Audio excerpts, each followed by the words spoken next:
Bonsoir tout le monde, ici Monsieur Cacahuète et Bonjour. nous voici en direct de chez Zoulut donc pour ce nouvel épisode de Parlons DVD. Donc aujourd'hui nous sommes samedi combien? 20h? Je sais pas. 20, Samedi 20 avril et il est à peu près 23h29. 23h29. Voilà, dans ce nouvel épisode de 23h30 bientôt. dans ce nouvel épisode de Parlons DVD, donc ce soir avec Zoulut on a vu ce film là, Le Bossu. Alors j'essaie de cadrer mais c'est pas évident avec le smartphone. Donc il y a eu plusieurs films, plusieurs versions de ce film-là. Donc là, il s'agit de la version avec Daniel Auteuil, Marie Gillin, Vincent Pérez, Fabrice Luchini et d'autres acteurs. À la pointe de son épée, l'aventure. C'est un film que je connaissais pas du tout, mais qui apparemment qui est assez connu. C'est un classique. Donc celui-là, on l'a eu il y a pas si longtemps que ça. Il y a quelques colis par Facebook, donc c'est une commande de DVD sur Facebook, donc je connaissais pas. Zoulut qui connaissait, donc ça faisait partie des choix de Zoulut. Et ma foi, ben, j'ai beaucoup aimé. Alors on va commencer déjà par lire un petit peu le synopsis déjà au dos, pour voir un petit peu de quoi ça parle. Alors, enfin moi je sais de quoi ça parle, parce que je viens de voir le film là avec Zoulut, mais c'est pas, c'est histoire d'expliquer un petit peu. Alors, on va voir. Donc, là, il commence par ce DVD qui contient donc le film, les sous-titres, le chapitrage, filmographie, bon, etc. Lagardère, l'une des meilleures lames du royaume, provoque le duc de Nevers dans le seul but de découvrir le secret de sa botte. Il perd, mais Nevers, amusé par ce bretteur rusé, drôle et charmeur, le prend en son service. Bon, ça, il y a deux paragraphes. Donc là, ce petit paragraphe-là, déjà, il y a eu quelques raccourcis dans ce qui est expliqué. C'est pas tout à fait comme ça que ça se passe. Alors ensuite, les voilà partis rejoindre Blanche, la future épouse du duc d'étranges poursuivants à leur trousse. Ce n'est autre que l'infâme Gonzague, cousin du duc, bien décidé à hériter rapidement de sa fortune. Nevers tombe dans un piège, mais Lagardère réussit à sauver sa fille et jure de le venger. Découvrez une version époustouflante, moderne et dynamique et drôle d'un grand film pour toute la famille. Avec Daniel Auteuil, Jean de Florette, Marie Guillain, Mon père, ce héros, Vincent Pérez, Indochine et Fabrice Luchini. Bon, ils n'ont pas fait que ces films-là, évidemment. Au niveau de l'année, a priori, ce serait autour de 97-98, je crois 87. Si j'ai pas de bêtises. Alors, je connaissais pas du 97. Merci Zult. Je connaissais pas du tout, donc je savais pas trop à quoi m'attendre.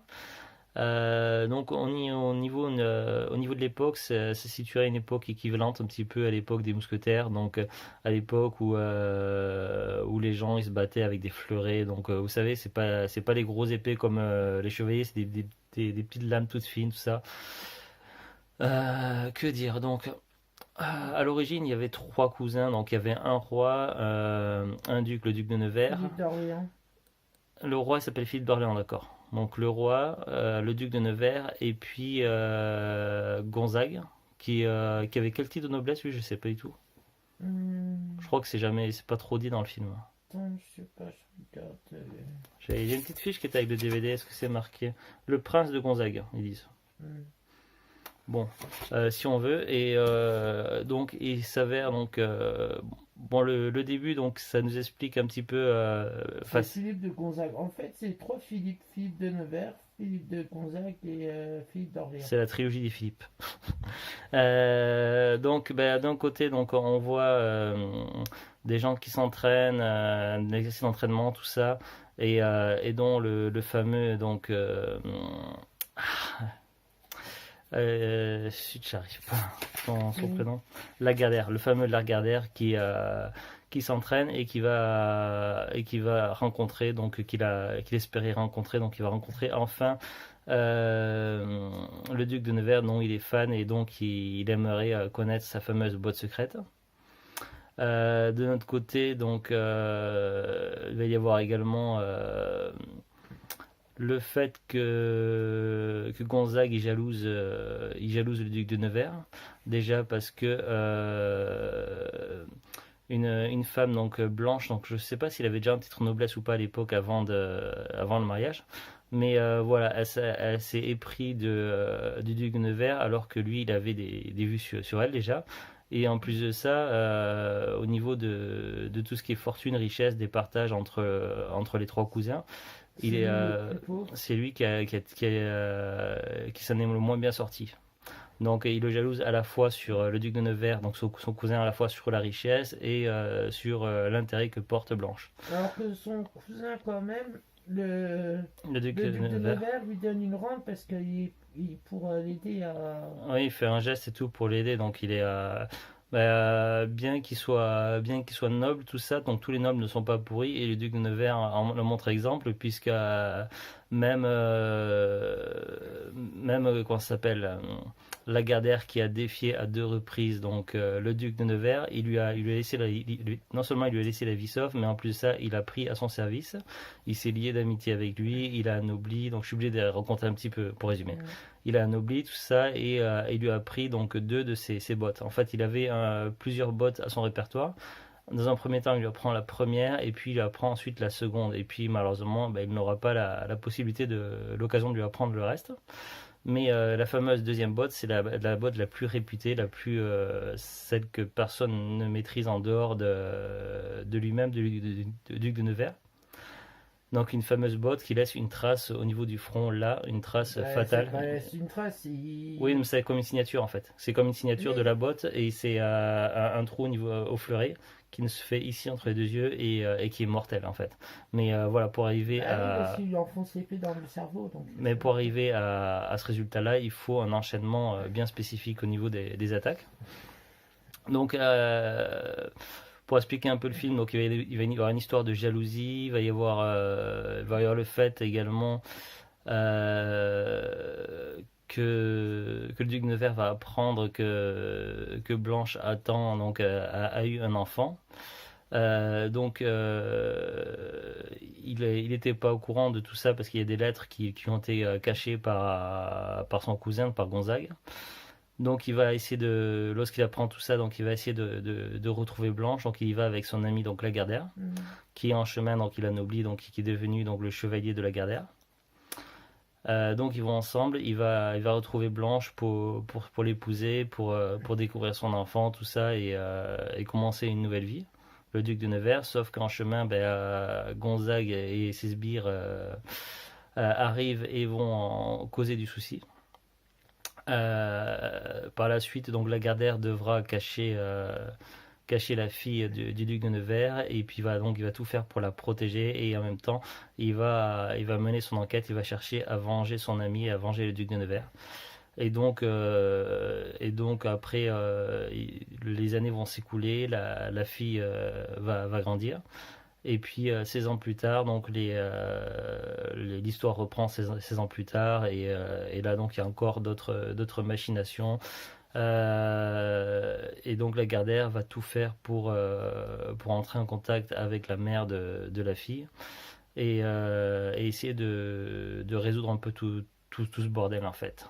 Non seulement venger son ami, faire que la fille et la mère se retrouvent, faire que justice soit rendue, tout ça, il va essayer de résoudre tous les problèmes, mais ça va être vraiment compliqué. Voilà pour résumer un petit peu l'histoire, parce que c'est vrai qu'avec ce qui est écrit au dos, c'est pas forcément simple. Sinon, si on devrait expliquer un petit peu ce genre de film-là, donc on a évidemment de la romance, on a de l'aventure, on a de l'action. On a des petites touches d'humour, tout ça. C'est vraiment très très bien fait. Apparemment, c'est tiré d'un roman. Alors, dans le boîtier DVD, il y avait ceci. Donc, je vais voir vite fait s'il y a quelques informations intéressantes. L'auteur du roman est né à Rennes dans une famille de magistrats, Paul Féval, qui est né en 1816 et qui est mort en 1887. Il a mis un certain temps à trouver sa voie de feuilletoniste à succès. Il bégayait, donc il y avait des soucis. Bon, je vais pas tout lire, ça va prendre un peu de temps. Puis là, je suis avec smartphone, c'est pas évident. Donc là, je vois, j'ai même un compte à rebours, alors que normalement, je devrais pas avoir 10 minutes de temps, c'est galère. Voilà, donc c'est une histoire qui a été écrite à l'époque. Donc là, ça nous présente des personnages. Donc Lagardère, donc qui était un enfant trouvé dans les ruines de l'hôtel de Lagardère à Paris. Il passe son enfance dans une troupe de saltimbanques et qui lui apprennent l'art du masque, du jeu et de la contorsion, et son adolescence dans la salle d'armes de Concardas et Passepoil, maître d'armes réputé dont il est le meilleur élève. Il devient l'ami de Philippe de Nevers qui le fait chevalier et lui enseigne sa fameuse botte. Il jure à Nevers bon, après ça spoil un peu. Donc voilà, donc là on a les personnages. Donc il y a Lagardère, le prince de Gonzague, Aurore de Nevers, donc la fille, le duc de Nevers. Donc là, après, oui, mais je Comment l'ai tu dit, cherches je c'est l'ai quoi dit, que oui, tu mais cherches? je l'ai dit après là. C'était pour Ah, ça. tu l'avais dit? Oui, je suis désolé, ça a coupé. Oui, c'est le problème avec smartphone. Chaque fois, je ne comprends pas pourquoi ça coupe quand je fais des vidéos. Pourtant, quand j'ai filmé pour. Il n'y avait pas de contre quand j'ai filmé pour la Monopoly l'autre fois. Donc oui, voilà, donc j'ai des personnages. Donc on a. Là-dessus, ça nous parle de Lagardère, du prince de Gonzague, Aurore de Nevers, donc c'est la fameuse fille du duc de Nevers. Et puis. Voilà à peu près tout ce que je peux vous dire de ce petit feuillet qui est intéressant. Euh, Zouglute de Nevers. non, il n'y a pas de Zouglute de Nevers. Voilà, donc c'est un film franchement qui m'a beaucoup plu. Donc je connaissais pas du tout et voilà, c'est un film qui est pas tout récent. Comme je l'ai dit tout à l'heure, c'est de 97. Et franchement, je savais pas à quoi m'attendre et finalement j'ai adoré le film. Alors il y a bien évidemment une histoire de bossu dans le film, mais bon ça il faut voir le film pour comprendre. Je vais pas trop vous en dire pour pas spoiler. Mais voilà, franchement j'ai bien beaucoup apprécié le film. Après j'ai une petite interrogation, mais après ça malheureusement je ne peux pas vérifier. Il y a un personnage donc, qui joue un des oncles de Lagardère qui franchement pour moi la ressemblance est saisissante. Il ressemble pour moi trait pour trait à l'acteur qui joue Getno dans Camelot. Getno Comment c'est tu fais? il y a un H dedans. Mais sinon, tu tapes Serge Papa Police ou Solis, je sais plus, Papa machin. Tu tapes, commence par Serge Papa et puis ils vont proposer la suite sur Google. Mais la fiche Wikipédia est pas complète, hein. Donc voilà, donc je sais pas si vous connaissez un petit peu la série Camelot. Donc il y a l'acteur qui joue Gedno. Donc pour dire qui est Gedno, si vous savez pas de mémoire, en fait, vous savez, il y a toujours deux trois paysans que l'on voit assez souvent dans Camelot. Il y en a un, celui qu'on voit le plus, vous savez, qui a les cheveux un petit peu blancs, tout ça, c'est celui qui chapeaute un peu tout, qui va très souvent voir Arthur pour parler des problèmes, tout ça.